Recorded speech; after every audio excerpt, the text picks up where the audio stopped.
Back by popular demand, we have Dr. Melissa Coe here.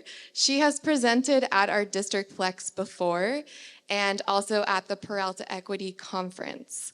Dr. Coe is an assessment and educational development professional serving the Center for Teaching and Learning at UC Berkeley.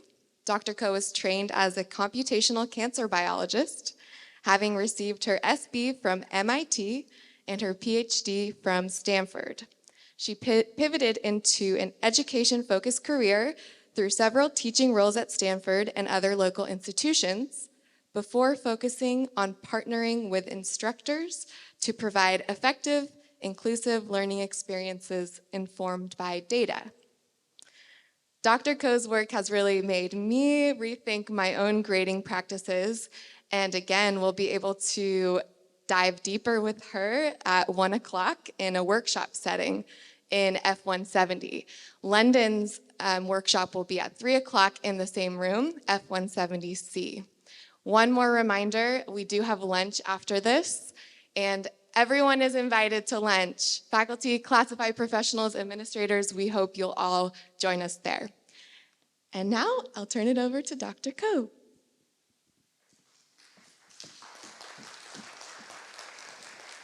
All right, hello everyone. Hopefully you can all hear me pretty well. Great, and same on Zoom, just let me know. I have an eye on the chat. So yes, thank you so much for inviting me back to speak more about grading. It is really an area I'm super passionate about. Knowing that I stand between you and lunch, I feel like after you've had a very long morning, I was thinking about how to frame this keynote, and I'm very much teacher at heart, so I'm hoping this will be more of a conversation. I want some interactivity. So folks who are either in the room, you may see I have a slide up explaining how to participate. I'll have a couple of polls where I solicit stories, beliefs, etc. from the audience. So I ask you to participate, and I've also been posting the link in Zoom. So I feel like this is kind of a nice way that people, no matter how you're here, how you're present, you can weigh in on some of these questions. And I will touch on this question that I actually have currently up in a second. But yes, please participate in these polls. I've already posted the link. I'd really appreciate it if some of the people moderating would repost the link when people ask. All right, so let me get started. So my keynote today is titled Notes from a Grading Skeptic. I was really thinking about, again, how would I format this? What was sort of my goals for giving this speech? And again, less a speech, more hopefully a conversation. And I arrived at this title, which really, I think, captures my attitude around grading. And what I hope you will also take away from this, hearing my story will make you start to also ask some questions, be a little skeptical. Skeptical isn't a bad thing. I think it's really important in these classroom spaces where a lot of us have been trained a certain way, told to do things a certain way by role models, colleagues, etc. I think we can start to ask questions, and that's healthy. I think that's good, and it can also move us towards a future that we hope will be better than what we do now. So the way I'm going to structure this is around my story. So I think storytelling is really powerful. I'm hoping this will be a little more interesting than I could wax poetic about different ways of grading, why you might choose one over another. Again, I think the workshop will be that space for developing your ideas, doing a lot of the self-work. I'm going to make a lot of references to things London has said. It's a very helpful basis for a lot of things I will say myself. I think that there will be an opportunity to workshop and talk specifics. However, I'm going to really root this in a story, my own story. It's told chronologically and it's still unfolding. But my goal for telling it as a story is hopefully there are parts that resonate with you and you can begin to see similar questions, similar patterns that then inspire you to begin to rethink this culture around grading. And that's really my goal, is just to get people asking important questions. So to start with, though, I think what's really important is to talk about the lens by which I come and show up to work every day, whether I'm teaching or I'm working with teachers. So I want to tell you, again, a little bit about myself. Thank you so much for the introduction, which I think hit on a lot of the highlights. As we all know, life is not just highlights. So I wanted to share a little bit more about myself. So I grew up in the Bay Area. I am local. I was raised in an upper middle class family in the Bay Area. I was a cross-cultural family. My father is a Chinese immigrant. My mother was a white American. And really, my family has shaped, obviously, who I am and everything that I do. So growing up, I was primarily raised by my father. My mother passed away when I was about 11 years old after a battle with breast cancer. And my whole childhood / all of my schooling was punctuated by different family events, lots of instances of loss or disability or illness. And it's really shaped how I think about my students who, come to me and say, well, I want to do this, but, I need to be the caregiver for my family, and how much that isn't something they can just separate from their school experience. So that was very formative for me. Again, I went off to take my undergraduate work and my graduate work at these different institutions. I have a lot I can say about the learning and honestly the trauma of those experiences. Throughout all of that, I was learning to be a researcher, but teaching was always my love. And so I transitioned into teaching. I want to give a shout out to Foothill Community College. Having taught there really just changed my worldview, changed how I am as a teacher, very formative. And then I eventually started to move more again into working with educators, but teaching is really my love. And even though my life took a big turn, I think I've ended up where I want to be and somewhere that really speaks to my values. So to get us started, I want to talk about my early relationship with grades. And to really get everyone to reflect, I encourage you to think about what was the lowest grade you ever got on a major assessment, and how did that affect you? And since I'm asking everyone to share their stories, I think it's important that I share mine as well. So mine's actually the first one. I put my name, you don't have to put your name. Sorry, I just want to make it clear that that was my story. So I got a 40% on a final exam in physics. This was in college. I barely passed the class. People had been telling me when I got into MIT, I was the only one from my high school who went there. They had told me that they thought it was because I was a woman. And getting a 40% on physics, I was like, maybe they were onto something.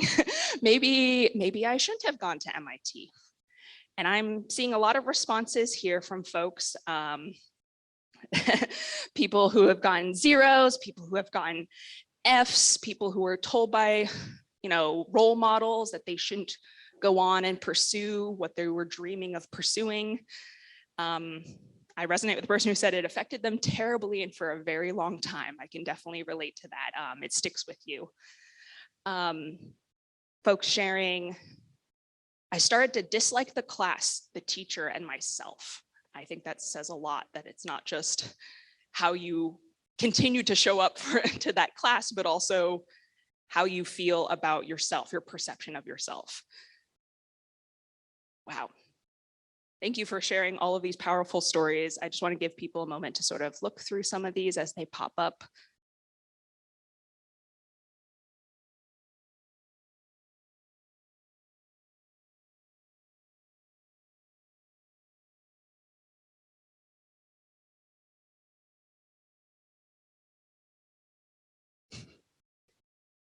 And thank you everyone for your honesty.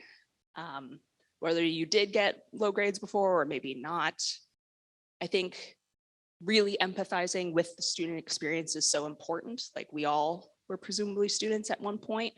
And so, this is probably how your students also may feel in that moment when you're handing back a major assessment. So yeah, I want you to think about that feeling. Again, I'll elaborate a little bit more on my own experiences. And all of these, by the way, I will share with the organizers. So you'll get to read through all of these. There's so many, I can't even go through all of them. But I think, again, it's really powerful. I think a lot of us are told or feel that in higher ed, the folks who make it to this point, who have this opportunity to work with the future generations of students, we are usually the ones that have made it, right? Presumably we've been very successful and that's why we're here. And yet we're seeing there's lots of people who've had experiences with failure. And again, failure as your course has defined it.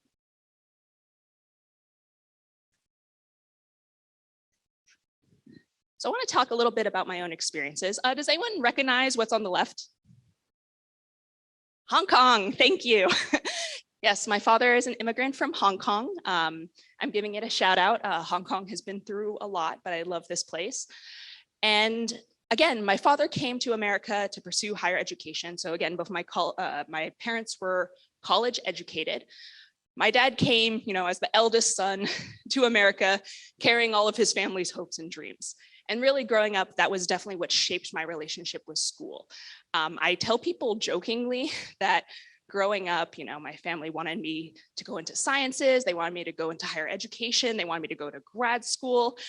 I remember at some point, my father or someone in my family told me they wanted me to grow up and be a dean. And I was like, well, when you're a child, you don't know what a dean is. So I was like, that sounds great. Yeah, I don't know why they said that. But again, if anyone teaches with students who are immigrants or just come from a collectivist culture, you might be familiar with this idea that there are students out there that when they're taking your classes, it feels like all of their family, multi-generational families, hopes and dreams are riding on their success. And that's an incredible amount of pressure. On one hand, my family was very involved in my academics. They tried to support me as best as they could. And yet at the same time, I developed this crippling fear of failure. So I luckily did fairly well in most of my childhood classes. And then I went to college, and again, that 40% on a physics exam happened. And boy, did it crush me. Besides, developing imposter syndrome, I suddenly was going to disappoint my whole family if I flunked out. And that shaped how I approached all of my college career. I was like, I need to avoid failing things. I need to be at least good enough to not be kicked out. And that was how I approached my learning. And so you can tell that that maybe wasn't the most conducive to having good memories of college, to forming connections, getting good mentoring, and really earnestly pursuing learning versus trying to get the grade. I continued in academia. A lot of people ask me why you went to grad school, and I don't know why. If you go to certain academic institutions, they really set this path for you. And I was like, well, that sounds good. I guess I'll do that if they'll take me. That was my attitude. I'll do it if they take me. And so I went on to graduate school, and really being in those spaces where I had these role models who, again, coming from my culture, utmost respect for these people who were in these higher positions than me, these role models, and they were telling me what was important. And even though it really violated a lot of things I deeply believed, I adhered to it. They were telling me that, there are people in the world who are low performers, average performers, high performers. If you're not a high performer, you don't matter. And that was something I was being told continuously, even though my physics exams and a lot of my grades said, well, actually, I'm kind of low in average, depending on how you define it. They were really trying to mold me into being a high performer. I remember having a professor who, when I would give talks, told me that it didn't matter if most people were lost, as long as the smart people in the room knew what I was talking about, I was successful. And this sort of myth of you are going to be a genius, you only care about what other geniuses think. Everyone else, they're the low, they're the average. If you're not a rock star, then you don't matter. And so that was really what shaped my beliefs. Going through grad school, even thinking about my teaching when I wanted to be inclusive and wanted to be compassionate, I still had that bias floating around in my mind. So again, meanwhile, when you're going through grad school, I was really focused on my research. And so this graph is not necessarily going to make a ton of sense unless you have this background. What I want to impress upon you from this was that I was getting very deep into a particular research problem. And that research problem involved measurement. It involved this idea of, we have these biological phenomena. I was researching cancer, so I was really interested in why we could use a drug to treat cancer and it just doesn't work, or it only partially works. And so we had this platform to collect lots of different measurements, lots of different numbers. And it was a very complicated, expensive process to try to understand something that is, inherently very complicated. And as I'm going through my research training, it was incredibly, I'll use the word rigorous, and that's going to come up more than once, this idea of rigor. I was constantly being challenged. I would meet with other scientists and scholars, and they would ask me, well, what are you measuring? Why are you measuring those things? You can only measure so many things. Why did you pick those things? How do you actually know you're measuring those things? And I would have to constantly justify my research process. This is what I chose. Here's how I know it works. Dotting all my I's, crossing all my T's. It was very thorough. And that was fascinating to me because really, and I'm going to talk about the connection here in a second, really, I think they were teaching me to be so critical, to be so skeptical of everything I did and everything anyone else did, right? Coming to peer review, asking all of these questions.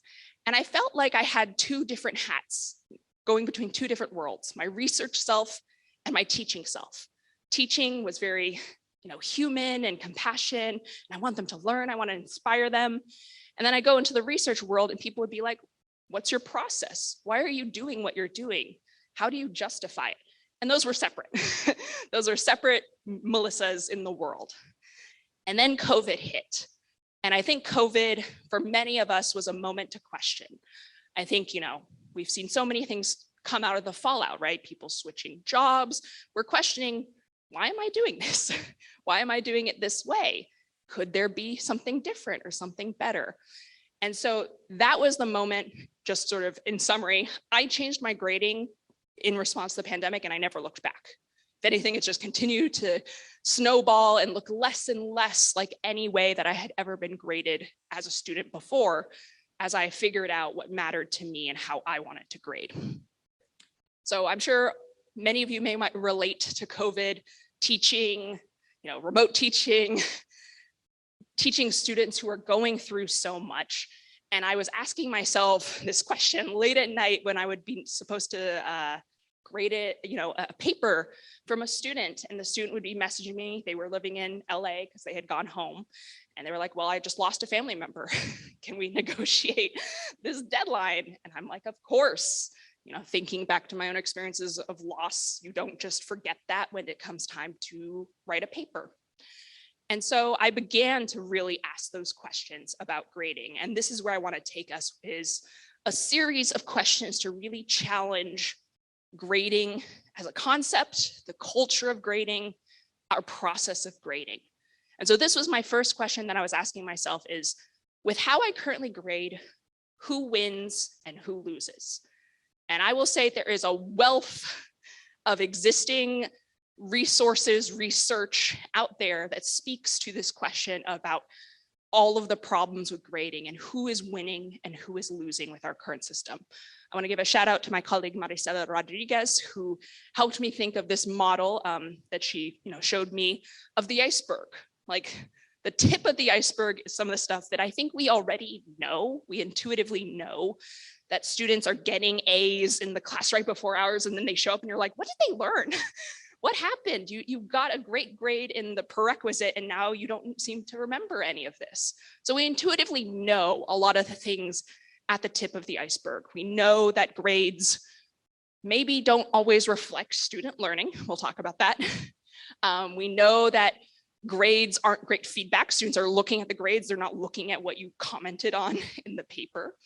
But then there's things that are below the surface and things that can be a lot more insidious in terms of how grades affect our students. Thinking about things like how grades are giving students, I'll say, the wrong motivation. I think there's a lot of research that suggests that extrinsic motivation, that is like threatening them with the carrot or the stick, isn't necessarily as helpful if we want them to, learn deeply, learn meaningfully, connect that learning to their lives and commit to certain values or actions. I would argue causing stress, causing anxiety, leading to cheating with very high stakes assignments. And then I'm not going to dive as much into this, but I think there's some, again, very insidious effects of grades when we think about how grades can affirm to a student that they don't belong in a space. We think about how grades give students the perception that I'm an A student and there are C students. There are some students who aren't as smart, aren't as good. I need to be one of those better students. When we know, and what we're hoping is that by teaching, we are transforming all our students into being more capable, more competent, more learned. We're not assuming they come in only being good enough to get a C. And so I'm not going to elaborate on each of these points, but as I began to dive in, there was so much research, and I'll share all the references afterwards, that suggests that traditional grading, and I'll just say grading, as a lot of us have experienced and maybe a lot of us know, has a lot of problems. And so where I started to finally connect the dots in my head between my research life and my teaching life was beginning to ask myself, why don't we hold how we teach, the process, the choices, to the same standard as how we're supposed to conduct research? So I have this diagram here. I'm not going to touch on every aspect of it, but it hidden set this idea that for research to be good, and I'll just say we're aspiring for research to be as good as it can be, as good as we're supposed to have it, right? We have a responsibility to do it well. And so they have these kind of core tenets of being honest, transparent, accountable, respectful, and rigorous. So this is our model for how you're supposed to do research. And I think when we teach, we care about all these things, but when you get into the details, get into, well, why do we do this? How are we demonstrating accountability? It really feels like it starts to break down. And so for me, I'm highlighting here this idea of rigor, and I'm going to dive into my perception of the connection to rigor with how we teach and especially how we grade, in the sense of, I always hear students when we talk about rigor, students are like, oh, well, I have to grade harshly or else the students aren't rigorous, like they're not doing rigorous work, they're not rigorously engaged with the subject matter. And yet I don't hear about us talking about what is the rigor that justifies how I teach, how I give this assignment, to know that the assignment is assessing what I say it does, that it is leading to reliable data about my students and what they're capable of. And I think that's an area of rigor that we can start to ask questions about. So I have a question for you. Agree, disagree. And so again, if you have the poll open, it should update accordingly and allow you to respond. A student who has earned an A has learned the most in my class. Just give people a moment to respond. Oh, we could put the link again in chat. Here, let me do that.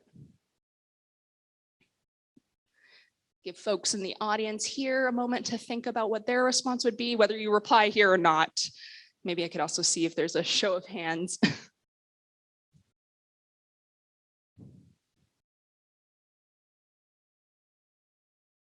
I feel like I would normally say, turn and talk to a neighbor, but we're in a theater and I feel like everyone is spaced as far apart as possible, which I get it. So maybe that won't work as well. But you know, we have 37 responses, so let's see how people are responding. Oh, it's a little cut off. Let me scroll down.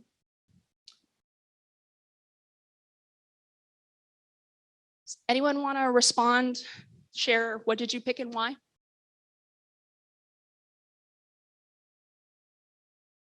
I heard a C, which is slightly disagree. How did you respond and why?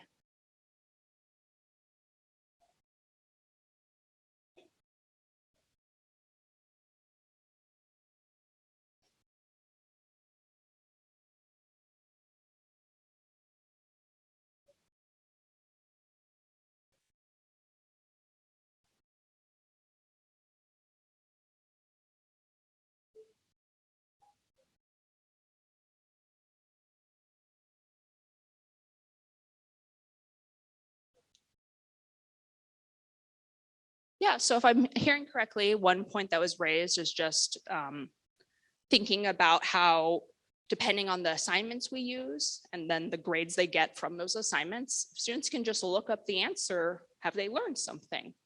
So it could depend on the assignment design. I think someone in chat said they would respond. Sorry to call people out, I just see I will respond. I want to read a comment from Dan saying, an A student may have had the knowledge before class even started. I used to teach intro bio, also bio for non-majors, and I would get students who had already taken AP biology recently in their high school. They used the same textbook. You know, I didn't tend to use the exams from that textbook, but at many times what I was teaching them, they had already had experience with. Someone's pointing out that A students maybe are doing the work and asking questions. A students may have better executive functioning skills. I often think of it more as just like metacognitive skills, like they're good at being a student. They are very practiced in being a student. Someone coached them in how do I study. Some students know how to meet requirements, know how to data mine answers or use AI. Some students may be good test takers. When you talk to a C-level student or a student who received a C, you might realize they actually do understand and have learned quite a bit, and yet somehow in that testing environment that didn't show. And so I'm seeing people who generally disagree, some people who agree. And again, it depends on a lot on how you teach. But I think this really stood out to me, this question, because I was finding myself really wondering, what was this A is a data point, and how did I arrive at that data point? Was my process rigorous, fair, repeatable, all of these things you might ask when you're in a research setting and not ask yourself when it comes to grades. And so I like to show this diagram a lot because I think we use these words like accuracy and precision with research data, but not with grading data. And so we have this concept that when we're really what we're doing when we're grading is we imagine that there's this measure of merit or success. This is the target is where you want students to land as a result, hopefully, of your teaching. And yet, I think we want to tell ourselves, you know, with high accuracy and high precision, we know students who hit the target have hit the target, and we're certain it was, you know, but based on that alignment, that they truly do have the merit. Yet, I often find myself wondering, you know, we have students who maybe don't do as well on a particular assignment. Is it because the measurement, the assignment is just noisy? How do we know it's not just noisy? How do we not know it's not just susceptible to circumstances, to how upset you were grading late at night, to that assignment not really speaking to that skill that you were hoping to assess? I think there's a lot of work we can do to show whether or not our assessment strategy, the ways we grade, are in fact high accuracy or high precision. But then that raises a deeper question of what is the target? Is there only one target? Is there only one success that all students need to land on? Or is there more than one? And does your assignment, your way of grading even allow for that? Or do they all have to conform? So I'm curious, what do people think grades reflect? It's a similar question. What do you think this measurement, this grade that they get, what is that data point sensitive to? What could it be affected by?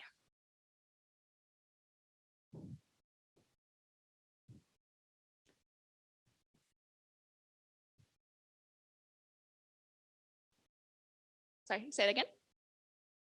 Retention. So who even is still in the room, right?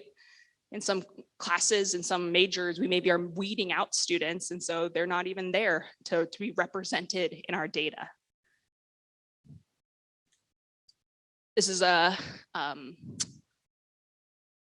my gosh, the word is escaping me, word cloud. So this is showing what people are suggesting, that what grades measure or reflect. And so the bigger the word is, the more people said that same word. So we're seeing things like class, effort, expectation, performance. I saw somewhere teacher, which I thought was fascinating. Engagement, competence, skills. I see cheating also moving or making its rounds. There's a lot of things that can be reflected here. Anything else that people in the audience want to add? What else could affect grades? What's buried in that number? Yes. Yeah, like they come into the classroom, they have feelings. Are they excited? Are they there willingly? What's going on? I think what's interesting that I don't quite see here, I think, is life. Life circumstances. Grades are affected by your life, by your mental state, by your health and well-being. Maybe it's here somewhere. Great. And I really wanted to call out the teacher thing. I think it's a really fascinating conversation to have with your students, is to ask them what they think grades mean.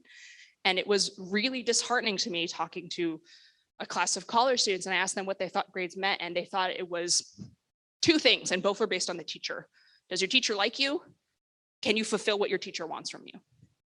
And I mean, that's kind of literally true, but it was really disappointing that, learning like something related to the subject matter and the skills of the class didn't come out for them. They really felt like they had to play the game. You're the boss. They need to do what you want. And that's what my students say. It could be an interesting conversation if you ever talk to your students to think about how they perceive what grades actually mean. I'm just going to check the chat. Seeing a load of different things: skill levels, progress, ability to follow directions and a deadline. And deadlines can be challenging. I feel like a lot of us know that deadlines can be challenging. How many times have I gotten in my professional life an extension? Great, thank you everyone for your responses. So a question that came up for me, again, as I was giving students grades, was how do we know that a low grade or a high grade is what the student deserves for their work? And I think as I began to question this, what I really started to interrogate was my relationship to my students that resulted from the fact that I had to grade them. I think a lot of times, because we are in charge of the grades at the end of the term, the grades are what comes out of it. I think we put ourselves in a position where, okay, well, I need to ensure that a student, doesn't get a high grade they don't deserve. So we become very vigilant about things like cheating. Are they meeting our standards? I don't know if we always question why students get low grades. I feel like it breaks my heart when a student gets a low grade, and I do often question it. But very often I think we're put in this position where we're almost policing that students shouldn't get high grades they don't deserve. We need to ensure that we have policies in place to prevent that from happening. I think that's something to consider about how grades put us in this position of power, right? No matter how compassionate you are, how equitable you are, students know that at the end of the day, you're going to give them a mark, and it really shapes how they interact with you, how they show up, because they know that that's the core of what your relationship will boil down to. And so I was beginning to think about how this really set up a dynamic I didn't love in my class. And again, I didn't really feel like I had the experimental controls to know that when a student got a low grade, it actually reflected, purely based on what they had learned and what they demonstrated to me. It felt like there were always confounding variables. Again, students would take my test, I'd talk to them later. Turned out, for example, that student was a veteran, and the Veterans Office hadn't told them that they were eligible for accommodations. Again, accommodations being a special process. Special things could be said about that. And so they showed up to class, sat through the exam for about 10 minutes, couldn't stand it anymore, and walked out. And so I was like, well, you got an F on this, but does that really say anything about you? And I imagine people, again, someone mentioned earlier that their student got a C on a test, and then they talk to that student and they're like, wow, I feel like, you've learned a lot. You seem to get a lot of the questions, and yet somehow you show up to the test and it all goes out the window. So where are my controls to know that this test score you got, this grade you got, is a meaningful measure of what you've learned? There's so many instances where bias can come into play, life circumstances can come into play. I suffer from anxiety terribly, test anxiety terribly. It was definitely a hallmark of my entire college education. I would take a class that was based on, you take 4 exams, equally spaced, 25%, 25%, 25% of your grade, and another 25%, so it adds up to 100. And that was how I was evaluated. And so it just felt like a crapshoot. I would show up, I would feel sick, I had undiagnosed and untreated health conditions, and I would just be like, we'll see how this goes. Had a little spreadsheet where I'd try to project what grade I would get. It's like, okay, well, I bombed this one. What's the highest grade I can get? There's no way I can recover from this. And that was really my college life. And so I would ask myself constantly, how are grades not sensitive to things that don't matter, right? How do I know that this exam is measuring what they've learned and not how stressed they are, that they didn't sleep enough because they were caring for family members? How could I possibly know? And so there was a desire to think about how grades are so important, but how do I know they mean anything? And so that's a question I encourage you also to reflect on. And one of the last points I wanted to sort of, again, draw back to this idea of this, this ethics, this integrity of the process. Who's accountable? If grades might not mean as much as we think they are, if grades have all of these negative effects, who's accountable for rethinking the process? I think, I support my institution in academic program review and accreditation. So we look at grades. We're like, who's graduating? What grades are people getting? Achievement gaps, looking at how it boils down so predictably, right? On racial lines, on students who are low income or first generation, gender lines, students with disabilities, everything's so predictable. There's all these achievement gaps. And I think we see that and we're like, okay, well, these students are underprepared. We need to bolster them up. We still have this glorious objective standard. We need to give them tutoring. We need to give them remedial classes. We need to restructure the class so they can, self-study better or teach them how to be a good student. But I think there's really a question that if these measures, how we grade, is repeating, I'm trying to think of the right word, perpetuating the same racist, sexist, ableist outcomes, maybe we need to think about this measurement tool. Maybe we need to think about whether the measurement tool is objective. Is it perfect? Why does it keep showing that students are having, these equity issues? And then we, have students come through our classes and the equity issues just persist. There's still these grading differences. They were there in K through 12. They're still there in college. And so I think there's this real collective accountability to think about grades, not just saying students need to prepare better and we need to help them prepare better, send them to tutoring. I think we can ask ourselves about, is the grading process inherently good enough that we can come to those conclusions about our students? Is the data good? And so I want to end on a note that I think, while I come to this with a really radical charge, I want to be clear that if you were to ask me, what's your thesis statement about grades? I would say grades somehow mean everything in higher ed and they mean nothing. I don't think anyone loves grades. It's not a great part of what we do. And so that's why I'm asking you, how do you feel when you're about to grade a major assessment in your course? Like, how do you feel as you get that started? I don't think we love grades. And I think there's so much to show that grades don't mean a whole lot. Yet it has a history. It's really fascinating if you read Shinsky and Tanner, Teaching More by Grading Differently, or Grading Less or Differently. You'll see that grades are kind of arbitrary. They evolved. They were more practical. They were thinking of students just as like, how do we ship this student off to a different university and know that they were good enough? And it was very informed by racist ideologies around like what is intelligence? There's a spectrum of intelligence. It fits a bell curve. Like, grades didn't come from a good place. And so if you were to ask me my thesis statement would be that grades need to change. I can't imagine a future in equitable education where we do all this other work. We're thinking about inclusive classrooms. We're thinking about being attentive to identity and representation, and we don't change how we grade. I think that's not possible in the future. But I want to be very sensitive to the fact that grading's hard. Like, grading for me, I want to say that where I am on this spectrum before I changed how I grade, I used to be very sad. It's like, oh no, what's going to come out of this? I have students who I interact with as human beings, and then I'll see how they get, like what number they get on this assignment, and it'll break my heart, it'll break their hearts. Now this is kind of a trick question, because based on how I grade now, there is no major assessment. There's no one major assessment in my course. So it's kind of a trick question, but generally I feel pretty good about my grading strategy now. So thank you for everyone who shared this spectrum of how they feel.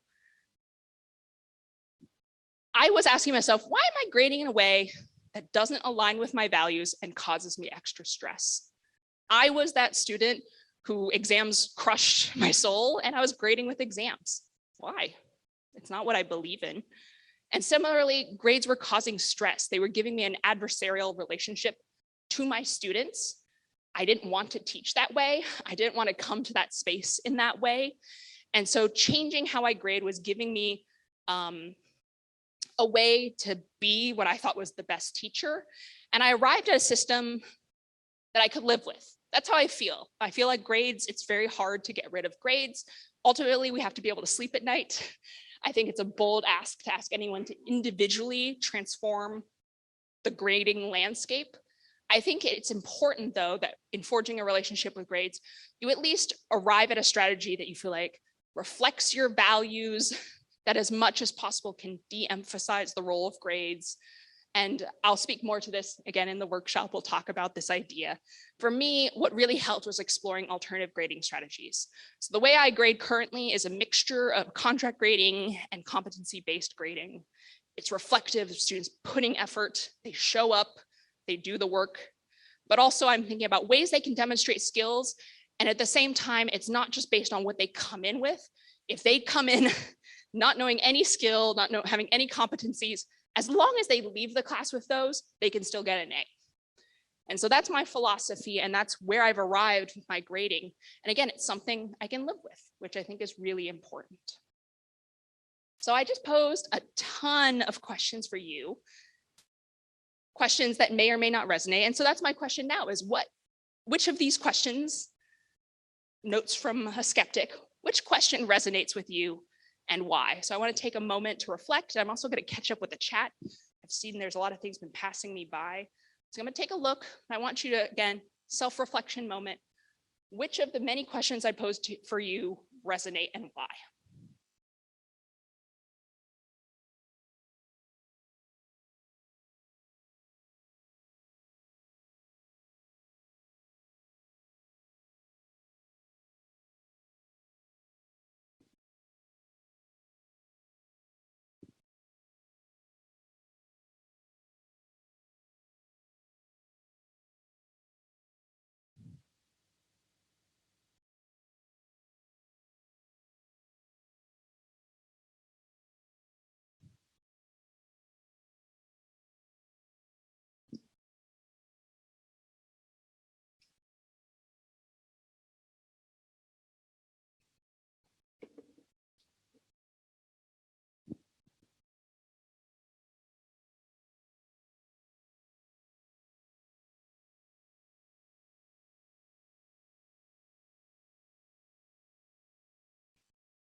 Does anyone in the room want to share what resonates with you? What's a question you're grappling with? Also, these lights are quite blinding, so I apologize if I can't see you, if you're like me. Anyone want to share? Yes, in the orange.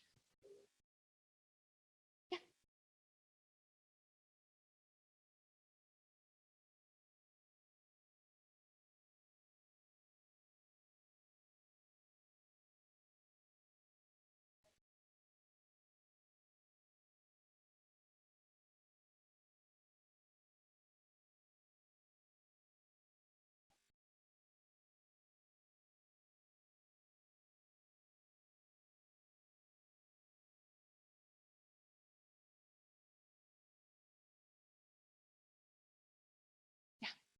So I just want to repeat the question, which was around, has an A student learned the most? And I think, again, if you consider baseline, what they're coming to class with, it really feels like the way for students to win is to essentially have already taken the class. Like if they're already great at everything, like I've learned this, I can nail these assignments, they show up and, maybe they're coming to class, maybe they're participating, maybe they ask great questions. But really, and when you're thinking about what you're doing, the delta of what you're contributing to that student, maybe they don't actually have a lot more to learn from you and from what you set the class up to do, and they're going to get an A. And then again, you might have a student who first exam, they're really just trying to catch up. They're like, wow, this is a lot of different things. I come from biology, so it's like jargon and history and all this stuff. And they come in, they're struggling, and maybe they actually have this marked improvement. Like they've learned so much, and that they carry that first exam, those first few assignments with you. And by the end of the class, it's like, oh, maybe they get a C, maybe they get a B. Depends on how terribly they did at the beginning. And so that's something really to consider is, are you rewarding students for learning a lot? Or can they just come in, they know it all, and they just coast right through? That's something to consider. Yes.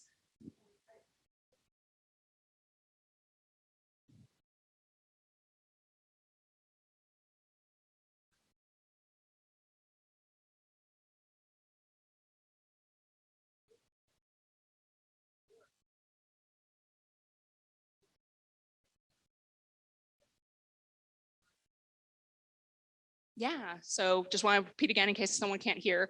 Thinking about that student, they come in, they get a 20% on the first thing, and let's say they retake it, they study, you point them to like, oh, this is what you could improve, 70%. And a lot of traditionally graded classes, you'd be like, what grade does that student have? What's the average of 20% and 70%? Like that would be their grade. And yet when you see it, you're like, this is what learning looks like. You fail, you practice, you get feedback, you try again, you improve. And so we want to see that process in many cases, but I don't feel like our grading process reflects that, rewards that. And so that's something important to consider. And I'm seeing a lot of shout outs also to resources, Grading for Equity, Ungrading. Those are all great books. I also have them linked at the end of my presentation. So let's see what folks are sharing. What do grades measure? How it feels when you have gotten a really bad grade. I always want to think about that because, we have a lot of power. And I think that's something we just, don't want to forget about. Like, I think when we think about like, oh, well, they're on the borderline, I'll just give them a B. It's like in that student's mind, you have no idea what the mental calculus is, right? They might be like, well, how does this affect my financial aid eligibility? Oh, I was hoping to apply for this job, but I'm not competitive anymore. I want to do this internship, but I don't qualify. Like there's so many things that ripple through when we're like, oh, well, I'll just give them a B. That's where I think they're roughly at. Awesome. Sorry, I want to just make sure. Can I explain the contract grading that I do? So I won't have time to go into great depth about that. But my idea around contract grading is I was trying to take out some of the complications of the fact that, you look at an exam or a paper even, and you're like, oh, I'm going to give you a 32 on this out of 100. I think the number doesn't mean a lot to students, right? They just see that it's bad. Some of them will be like, it's an 87, I just need to get it to a 90. And so I think that number isn't super helpful. And again, that number they carry, it's almost like the albatross. They have to carry that with them, the fact that they got a 32 early on and they'll never recover. And so contract grading is really around this idea of just you give students either a complete or an incomplete. You can hold that complete to different standards. So you can expect certainly competence, challenge, creativity in their work, but you hold them to that standard. And if they meet it, great, they get a check mark.